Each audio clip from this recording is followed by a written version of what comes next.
Welcome to the Saynetwork podcast. I am Jim Sparks, and I'm here with Jordan Nix. Hello. And Carmen Magdaleno. Hello. Again, Carmen's back. I'm so excited about that. Good to have Carmen back with us. Fun fact about Carmen is that she lived in England for a whole year working on the International Congress. What on earth did that involve? Well, I was part of the logistics, so basically making sure everything was in line with the O2 and like transportations for delegates and special people, the suites. What were you thinking? Exhibitions. What were you thinking when you got into that? Because that's like a once in a lifetime kind of random job that it's going to move you to a different country for a full year. Like what was your thought process? Like you wanted to move to England? You wanted this opportunity? Yeah. I mean, it was kind of crazy. I think it was because it was a once in a lifetime opportunity. Well, I mean, not once in a lifetime. We have different kind of congresses, right? Sure, but they don't happen that often, and the fact that you got to experience the whole country for like a whole year was enticing, and I love London, so I feel like cool. God did you take advantage? God got confused and made me be born here instead of England, but you know. Okay. How did there was a team, right? Yes, there were 8 of us who were interns. Yes, the B8 is what they called us. I had to think about that for a minute. The B8? The Boundless 8. Oh, the Boundless 8. So they called us the B8 because boundless is a long word, apparently. Yeah. It's a mouthful. And then before we got there, there was what we called the Fab Five, which were the two, the Hobgoods, Lieutenant Colonel Hobgoods, who were the officers kind of in charge of a scene, and then the 3 actually paid employees to do stuff. Got it. So it was good. We all came in increments, so it took about 3 years to plan the Congress. So it was first just the Hobgoods, then it was the Fab Five, and then it was the Fab Five plus the Boundless 8. So nice. And did you guys all live in a house together? Oh God, no. I don't think we would have survived. No, half of us lived of the interns, half of us lived at the training college in England, in Denmark Hill, and then a couple, the married couple in our group lived in a house nearby. Oh, nice. I'll have to tell you about my training school, living there for 2 nights. I have a bad story. I was very sick there. It's a cool place, though. It is. It's like right next to the train station. It is. So that's really cool. It was a great event, I hear. How did you feel like it went? It was a blur to us because we were just nonstop going. But it was fun. It was fun to hear from the O2, which is where the event was held, that we had pushed them to do stuff that they had never thought to do and or wanted us to really do. Wow. But after we did, they were like, hey, that makes sense. We can do it again. Like we were like, there's a little like staff parking lot kind of, you can't see it because there's like a wall. And we're like, can we put some bunka bins there to like sleep in? And they're like, what? And we're like, look, it's going to take us forever to get to a hotel and back. And we were there until like 2 a.m. and we were back at like 6 a.m. So we're like, it just makes sense to sleep in your parking lot. Wow. And then after us, whatever tennis tournament that they normally would host there started doing the same thing. So, wow. That's pretty cool. yeah. What is the O2? The O2 it used to be like I'm thinking it's still a cell phone company there. But they named the center, the I thought this was venue. like Army logo. No. So like, No. The venue itself was called the O2. And so, but now they've like built like where we had people practice before their performances and stuff, which we called the slab. They've built all kinds of stuff, and where we had the exhibitions and where we had trade, it's all like shops and stuff now. So if we went back and did the event today, we wouldn't be able to do it how we did it then. So how many people were at the Congress? about like 15,000. Wow, that was cool. Looked like a great event. Youth department, we did not go, but we were there. I saw you guys were like just touring. We were touring the city. Well, we toured more than the city. We toured Africa at some point. We were in Egypt, and we photoshopped ourselves into the Congress, and it was remarkable how many people really thought that we were there. I think I texted Eric Rodriguez, and I was like, you guys are here? Because it was like you and him at Piccadilly. Yes, that one. And That one he's like- specifically. He was like, no. And I was like, wait, what? Eric has family members that don't believe him that he didn't go to England. Because I feel like I saw some of his family there. So it just, it was like, well, I saw them. So he must be here. Like, I did get a call asking who approved for our whole department to go to the Congress because it was not approved. And I was as excited of a phone call as I've ever had. I was like, no, we photoshopped ourselves in all of that. And yeah, I mean, it just got more ridiculous. Pretty good Photoshop. The photoshopping got more ridiculous too. Like at one point we had Dave standing like he was singing a hymn with all of the officers in the officers councils. There was like one, it was just for officers. yeah. And we had Dave in the front row right there. And people thought Dave was in the officers. It was That's funny. It was chaotic. What it does is I mean, he is at training school now. Well, so. now he is an envoy. Maybe that was foreshadowing. Yeah. But it is amazing what people believe in Photoshop. We posted something on Halloween and in the department here, and there was a lot of people that believed it was real. And so it's a little scary to me. Yeah. It's always fun, but then it gets scary. Well, welcome, Carmen. And let's go to youth culture news. What do we got, Jordan? So youth culture, my first question, do either of you know what fast fashion is? No. So this is the definition according to Google, because they're a lot more concise than I am. Fast fashion is inexpensive clothing produced rapidly by mass marketing retailers in response to the latest trends. So fast fashion is something that usually is associated with being, made by, underpaid workers and non-sustainably and just not very ethically. So I came across an article about Gen Z and how majority of Gen Z are now saying that they only want to buy clothes that are sustainable and stay away from anything fast fashion, just to support people getting paid livable, fair wage. And the article is kind of annoying, though, because it says Gen Z members say that they want their clothes to be sustainable, but still regularly buy fast fashion, demonstrating a clear gap between ideals and practice. Right. That's usually what happens. So yeah, but I think also a lot of that comes down to, I mean, it's expensive to buy something that's not fast fashion. Yeah. It's very expensive. Which is what I found frustrating about that article, because I think it shows that young people really care about that and they want people to be getting a fair wage and like buy things that are ethically and better morally produced.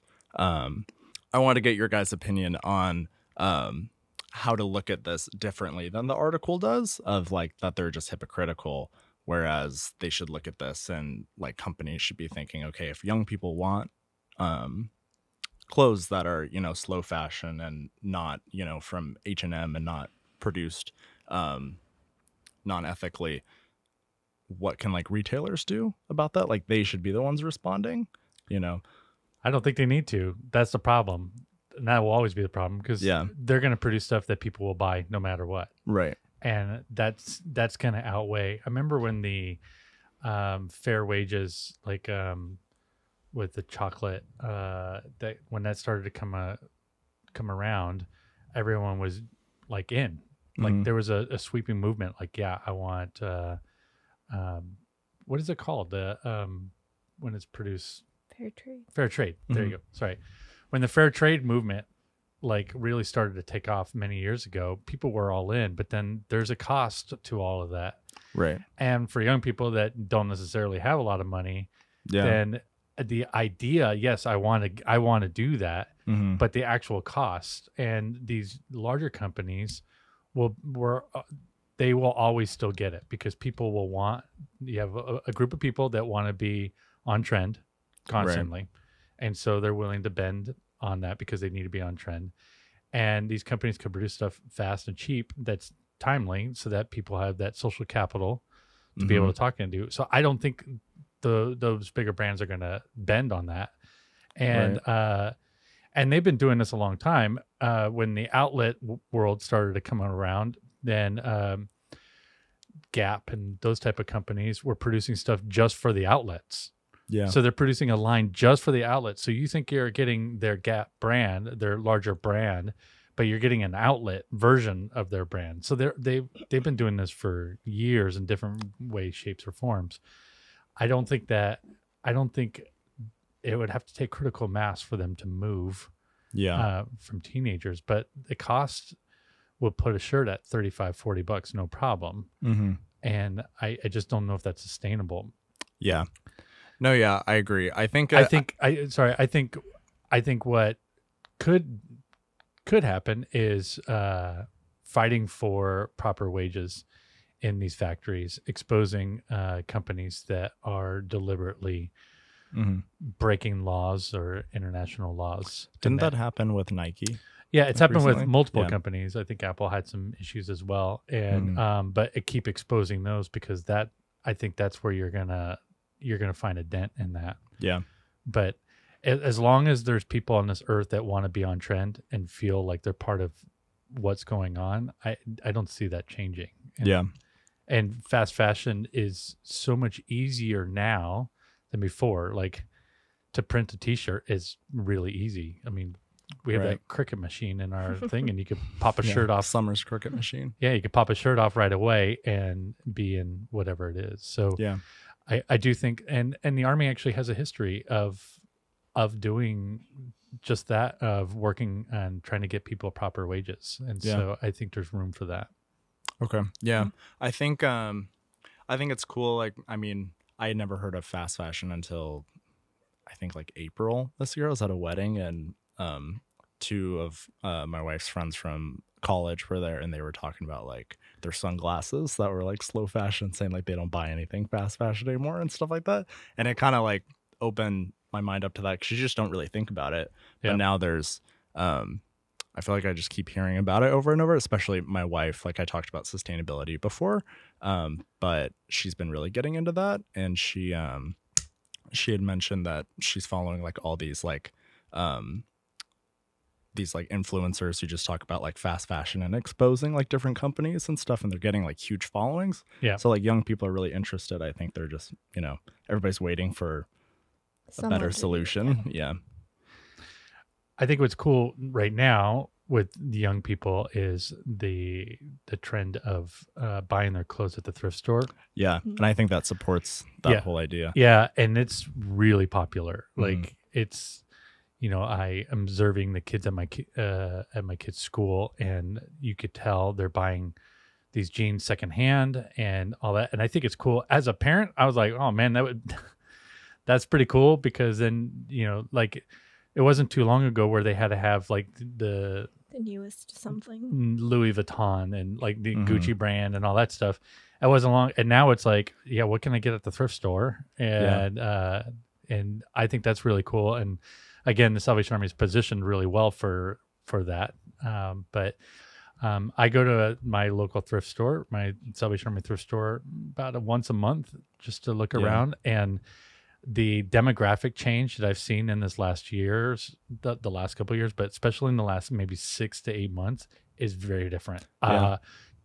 There's teen girls walking around that thrift store all over the place, and I think that's really cool. And they're buying stuff cheap, and it's reusing stuff. So I know it's a trend.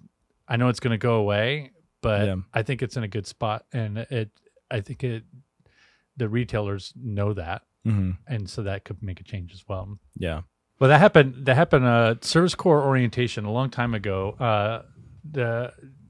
One of the girls that was going on service corps didn't realize that she was going to the southern hemisphere, which meant it wasn't summer, it was winter, and it was going to be cold. And where she was going, it was going to be cold. I was like, why don't we go to the thrift store? We were at Pasadena commissioning, and so I go, why don't we go to the thrift store? It's just down the street. And let's find you some jackets and sweaters, because she didn't pack near enough. And she's like, absolutely not. Like, I'd rather go to the mall. I was like, well, let's go to the thrift store. I think you'd be surprised what you could find. And she's like, no. And so I was like, go to the thrift store with me. If you don't find anything, that's fine. That you don't have to find something. Give it a try, and then we'll go to the mall. I did not want to go to the mall. I hate the mall. And but we went, and I grabbed a jacket that I saw, and it was my size. Just to show an example, I go, ooh, I really like this. I pulled it out, and it was a $150 jacket, and I bought it for like $8. Yeah. And I still have it. It's been a long time. And she's like, oh, I didn't realize that you could find this kind of stuff here. And she found 2 North Face jackets that were like awesome, perfectly fit her. And she was happy as a clam. Didn't even mention the mall after, and was like totally blown away that you could get that stuff. I mean, you got to dig, obviously, and get lucky. But I just think it's really cool that that's on trend right now. And we're certainly going to benefit from that. Yeah. Yeah, I agree. Cool. That's what's going on. Fast fashion. Yeah. Big topic. Didn't realize that I was going to be talking about fashion. I know. Me neither. Well, because I'm pretty fashionable. We're going to introduce like a new segment here. It's called Youth Program Ideas. And we're going to get some opinions on some ideas. And maybe we can make some of these ideas a little bit better. We'll find out. But yay or nay? Lock-ins. Carmen? Yay? Nay. Why? That's just too long. It's pretty long. Like, no. Jordan? I think lock-ins are cool. I've only been to one, and it was like for like my Cub Scout troop. Yeah. It was fun. It was chaotic. How old were you? Maybe like 10 or 11. I think this is where the problem is with lock-ins, because they're a staple of youth ministry. And the kids love them. Do they? I don't know. I have my, I think it's safe to say majority of the kids like them. They just, once they hit their, like, I should be sleeping, they just, yeah. Nobody prepares you for that. Did you do them at Tustin? No. And a lot of adults like the idea of them until about 11:45. They start to question that. And then about 1 o'clock in the morning, they've kind of already started to have enough of that. Yeah. And like 2 o'clock, it's like, we're not doing this again. That's generally how it is. And then somehow when the kids talk about it at church the next day, they're all excited. Then you get lured back into wanting to do that again, because they got to play hide and go seek at the core, or, have snacks at 11:45 at night, which was exciting for them. But then they're just like sleeping during church. Yeah. Smash tired. Can you make a lock-in fun? I think you can. But yeah. I think so. You need a lot of like help. That's true. I think the more help, the better. I think including the kids in on it, and not yet just you assuming that you know what they're going to like to do when they're sleep deprived, right, is helpful. But it's still a no. Yeah, I talked about it on a previous episode about a lockout, but I think with a lock-in, I mean, I think there can be some fun, but I would build in sleep time to it. I would not go over the top of trying to stay awake through the night. More of like, hey, we're gonna hang out, do a lot of stuff, and then we're going to sleep. Yeah, like that's definitely a part of it. Set up tent. Yeah. I would set up tents so everyone had their own little tent and have fun with that. Make it like a camp out at the core, basically, because that way they have their own areas to sleep in. It's less manageable. But lock-ins. All right, so next one. Amusement parks, yay or nay? Yeah, those are fun. Those are fun? Yeah. I don't know. The only stressful part is like, just making sure you come back with the same amount of kids. I think that's the issue, right? It's like there's a lot of like, and the problem is like when you're at an amusement park, there's a lot going on, and then everyone wants to do something different. Some kids want to ride rides, and some kids are like, I don't want to even touch that ride. But I've done it two ways. Once we took a group to Not Scary Farm. No. That was a mistake. Yeah. It was really? a legitimate mistake. Well, how old were they? They were our teen group. Oh, okay. And we took them to Not Scary Farm, and let me tell you, it was not our most Christian night. There was a lot of swearing, a lot of like people like completely out of their shells. It was, and I'm not saying it was the kids exclusively.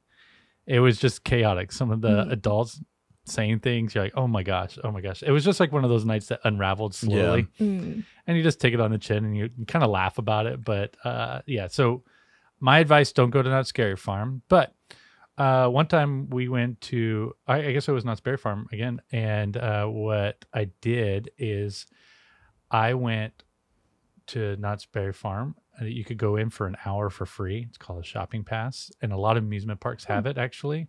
So you could take a look at it if you're a youth leader and there's like a Great America by you or Magic Mountain, whatever. A lot of them will have like a shopping pass where you could go in for like an hour or 45 minutes. And so I went in and I took a bunch of pictures all around the park, and they did a scavenger hunt while they were in the park. Because inevitably, if kids are in that area, they've probably been to that amusement park wherever you are. And so this made it a little bit extra fun, and it was a blast. I mean, they had a fun. The only criticism that we got was that they didn't get an opportunity to ride as many rides as they would want to, because they were so busy trying to find these pictures. That's a good idea. And so it was a picture scavenger hunt and all around. So I think next time if I did that, I would mix and match, like take some pictures on the rides if you could, so they could grab that. But that was fun, super fun. Any ideas on amusement park stuff? Carmen, you've done that. I've just taken them and made sure I brought them all back.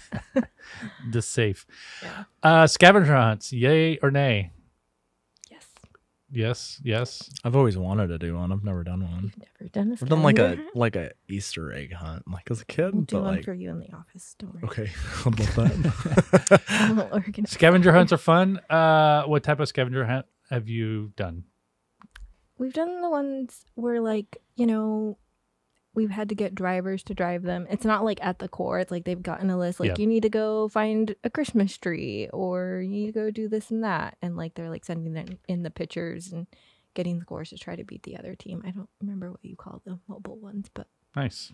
Yeah, they seem to like that because it's getting them out of. They like to do things, not everything at the core, right? Yes, so right. They want to get away. Yeah, they enjoyed that. But Yeah, I bet. You haven't done any scavenger hunts? Jeez, Jordan. No. what kind of scavenger not really. hunt My would you gosh. What would I like? I don't know. I just like idealize a scavenger hunt as from this episode of The Big Bang Theory where they all have a scavenger hunt. It's like really funny. like? And the pairings are different. Yeah. That's funny. So we've done, I've been a part of, a ton of different scavenger hunts. I just gave one at an amusement park. I did an amazing race at my I core. remember that one. Yes, Carmen helped actually. Yep. That was bonkers. The kids were eating fish eyeballs, something. It was. So they had to take the subway. My team would have never left that They station. had to eat like an actual fish. Yeah, or- so they had a don't know what it was, we but- have the train, and they couldn't, because I don't trust adults in driving on scavenger hunts if it's a race. I don't trust those kids running. Yeah. Because people lose their mind, and I want to keep everyone safe. So we had a train nearby. We got all the kids a day pass. They went to the ARC. They had to choose between. We made it actually like the Amazing Race. They had someone filming them. Yes, we had a film crew go around with them, and it was a detour. So they had to choose between bowling at the ARC. There's a bowling alley in the bottom, and they had to bowl like 3 strikes, I think, or they had to go to the thrift store and sort clothing. And so once they got there, then there was a stop, and what I tried to design it is around like a tour of Los Angeles, which was kind of fun. That's cool. Yeah. So they stopped in Chinatown, and at this particular restaurant, they had to eat fish-eyed soup, which Gross. actually most of them didn't seem to mind it at all. Said it was good.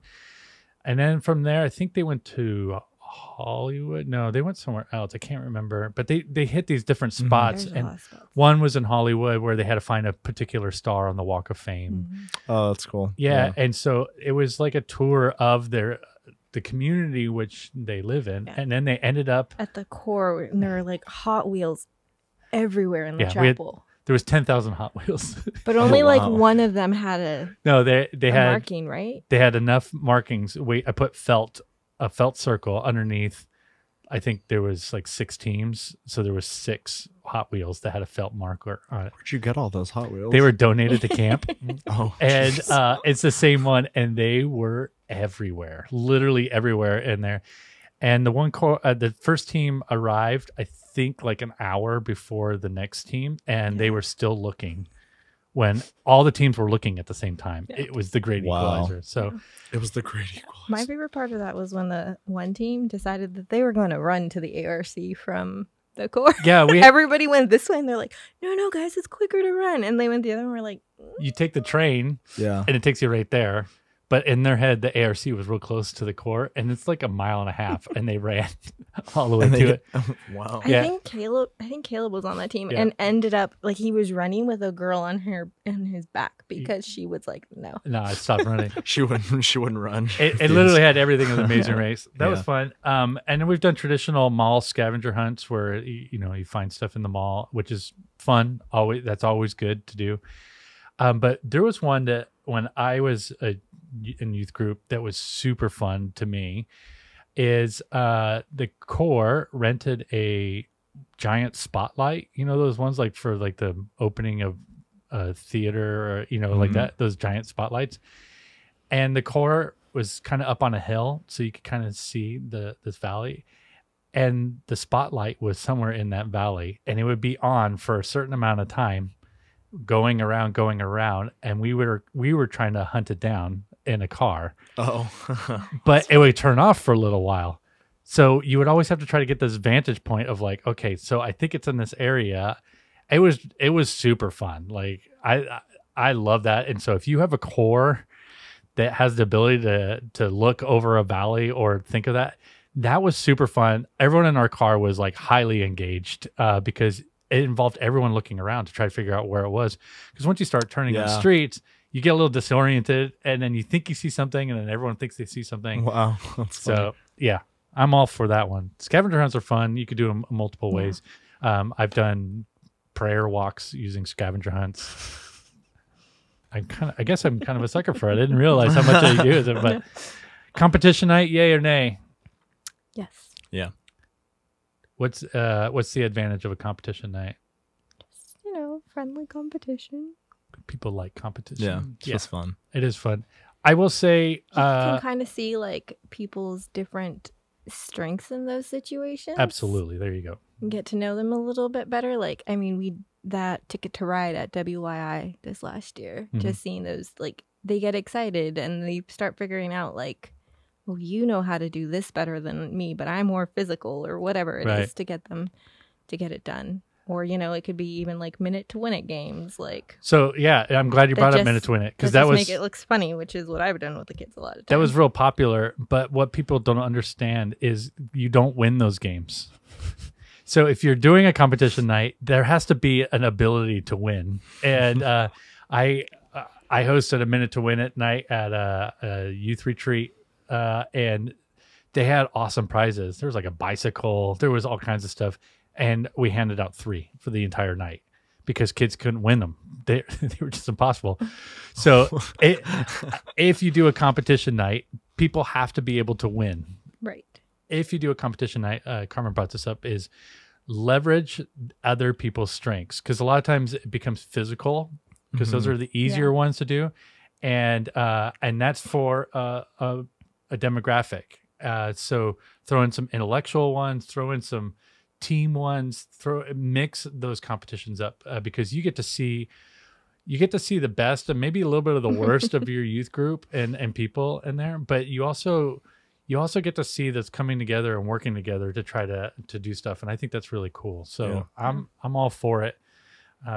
We used to do I forgot, they were cabin wars we did at YI for years. Those were huge. Fight night. Fulton and I did fight night. Oh, I don't think I ever went to one of those.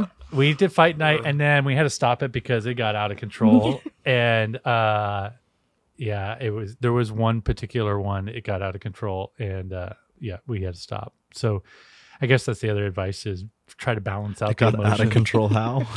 It was just, the hard part is when you do something like a fight night, you have to kind of top it every single time. And so things just start getting a little bit bigger, a little bit wilder, and there was gagging. There was all kinds of stuff. Oh, what was fight night? We did it at YI several times, and Fulton and I did them at some of the youth retreats. But it was basically a head-to-head competition. Oh. I was at, just a story popped up right here, is I was at a youth retreat and I was involved in one of those competitions, and you had to, I will, it's hard to describe this without it sounding inappropriate, but basically you were bobbing for apples, but instead of apples, it was a Tootsie Roll. And this girl next to me is fully immersed into the bowl, gets that Tootsie Roll in, and it gets lodged in her throat. And this is in front of youth retreat. There's a bunch of people, and she's going, look over. I'm like, oh no. And she's choking. She can't breathe at all. And everybody else is still going in. The crowd's screaming and stuff like that. And luckily, a Corps officer recognized that something was wrong, jumped up and gave the girl a Heimlich. Bam! Popped that thing out of her. And she proceeds to try to grab another one, and they had to tap her out at that point. That shows you what level, what competitions do. Yeah. So she. That's gross. She almost died that day on a Tootsie Roll. But progressive dinners, yay or nay? I don't know what that is. You don't. Sorry, I was very. Go ahead, Carmen. Tell. Jeez, I'm sorry, I don't. Educate Jordan. You're just making me remember how old I am, so thanks for that. Educate. I'm all for them. So progressive dinner is like where you go and have parts of dinner at different houses. So like I would go to Jim's house for an appetizer, and then I'd go to your house for a salad, and I'd go to so-and-so's for like the main dessert, or not the main dessert, the main meal, and then somebody else's for dessert and stuff. I've heard of that, but I know it wasn't called progressive dinner. Okay. We called it, but What do you kids call it? I have no idea. Oh. I've just heard of that. Jordan didn't care as long as it involved consuming food. Right. As long as Jordan's I got good food really everywhere I good went. at that. Yeah. But yeah, no, I like them, especially I think I've done them where we're obviously doing it with some of the not old people from the Corps, but not their friends. So we're going over to somebody's house that they might not have talked to on a normal Sunday. But it just, give those hosts a little prompt as to, hey, you can talk about any of these things or anything appropriate that comes to mind. And it just gets them talking, and you just don't know what happens from there. Like it can, I remember the next Sunday, one of the kids was talking to one of the guys in the bands that we went to their house to go eat because they realized they had an interest in cars and like really old specific cars. And I think they're still friends and talk and whatnot, but they make sure they check in each week. So I think it's really cool. Yeah. If you don't know what a progressive dinner is, you're just hopping from house to house, eating different parts of what a meal would be. And this is an opportunity, I think, for people who don't normally get involved in youth ministry. People love opening up their homes to host for something like this. And so that's an opportunity to have that experience that you're speaking of, Carmen, of someone making a connection that they normally wouldn't make a connection. And I'm all for them. I think they're great. And I love that people love opening up their homes to young people. Because that's an easy youth ministry win for them, because they're just coming in and they're leaving, they're only there for like 20 to 30 minutes, maybe. So, progressive, do those. All right. Knocked out a few. Let's spin the wheel. Let's get to the wheel, the super wheel. Yeah. All right. Carmen, you going to spin first? Sure. Awesome. Here we go. And spin. Here it goes. And this one time in the Corps van. Oh. Come on. Yeah. So back in do you know what a 15 passenger is, Yes. Jordan? Okay. So the Army used to drive these a lot. Okay. I've been in one. Thank you. Oh, okay. Yeah. And so it was like summer day camp. We had been at Knott's Berry Farm. You guys both know this guy, Elliot Frost, who was in our media department. He was one of the counselors with me and the youth director. It was before I had moved to Southern Cal. And we were driving the kids home. So a full day of rides, eating the best food in the park, right? And we hear Elliot from the back of the van go, "Hey guys, I don't feel so great." And we're like, okay, like we'll pull over. Let us just get off the freeway. I mean, it's not far from Buena Park to Tustin. Right. But we're like, let us pull over and da-da. And so 30 minutes tops. I'm like looking in my rearview mirror as I'm like pulling over, and the youth director's like trying to find something for Elliot, right? And I'm just looking at him at the back, pick up a cup, and just down. And I was like, is he drinking water? What is he doing? And the kids in the row in front of them just start making the weirdest noises. And I was like, what's going on? Like, we're getting off as like quickly as I can get off the freeway.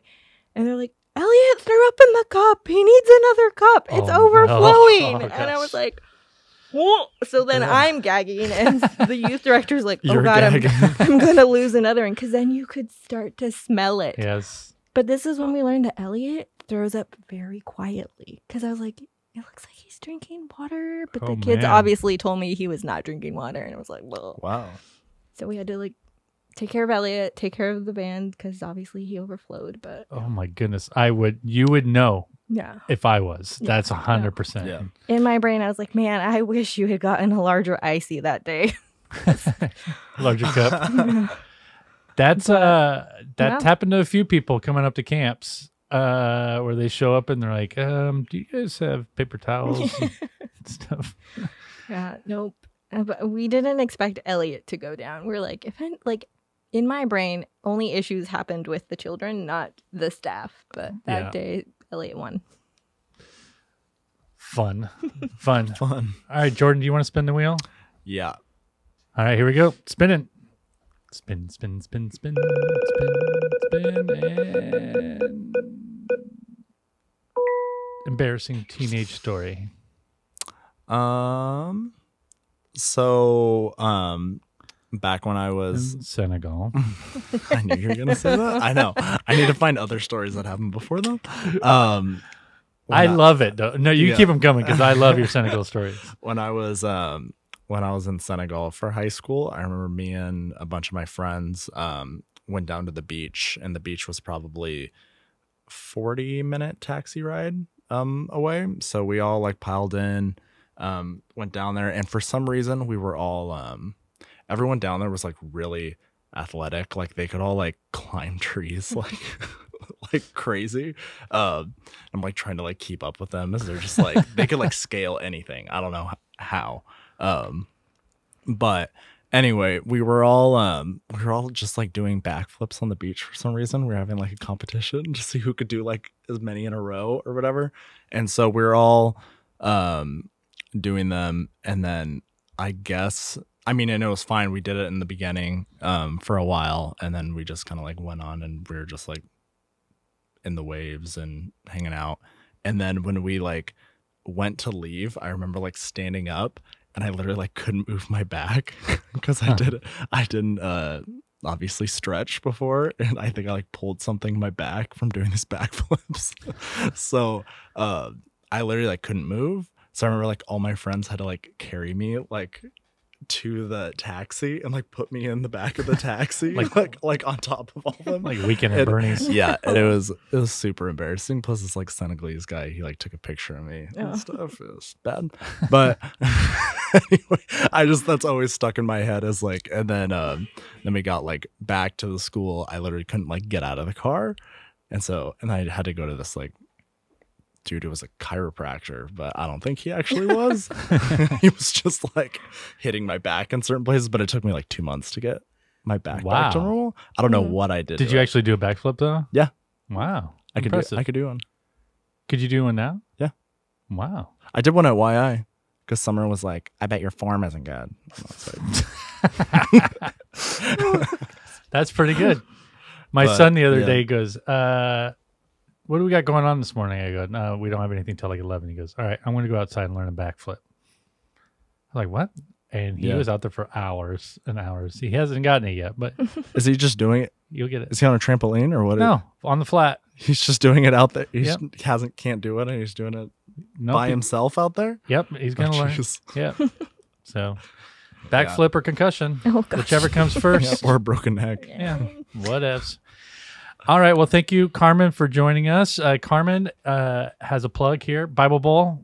Yep. Bible Bowl is this year again. What are we doing for Bible Bowl? Bible Bowl is happening in divisions. Awesome. And so they'll obviously have their divisional competitions, and then we'll see them at commissioning those winners, where again it's Kahoot style. I love Kahoot style. Yes, so much quicker. But it's just efficient, and you don't have to get stuck. Like a kid spouts off 3 verses and he misses 1 word, and they're like, "No, sorry, you don't get it." I wish I could see that version. We need to do that version once. I'm sure there's footage somewhere of like even the year the girl sprained her wrist tapping in. Yeah. That's how equipment was broken, and people were like, "I don't get it. I don't get why it's breaking." Well, your child is slamming their hand on the buzzer. So, but yeah, so we'll be doing it in that version again at Cerritos in June during commissioning. Cool. Talk to your DYSs about that, and we want to see lots of teams. It's a lot of fun, and the new format should make it more accessible to kids, and that's what we want to study the Bible. Carmen, thank you again for joining us. Anything that we've talked about in the episode is linked in the show notes. If you enjoyed this episode, don't forget to like and subscribe to the Saynetwork podcast on Apple, Spotify, or YouTube so you don't miss out on new content. Thank you for listening, and we'll be back next week with Summer and Emily. Goodbye, guys. All right, bye.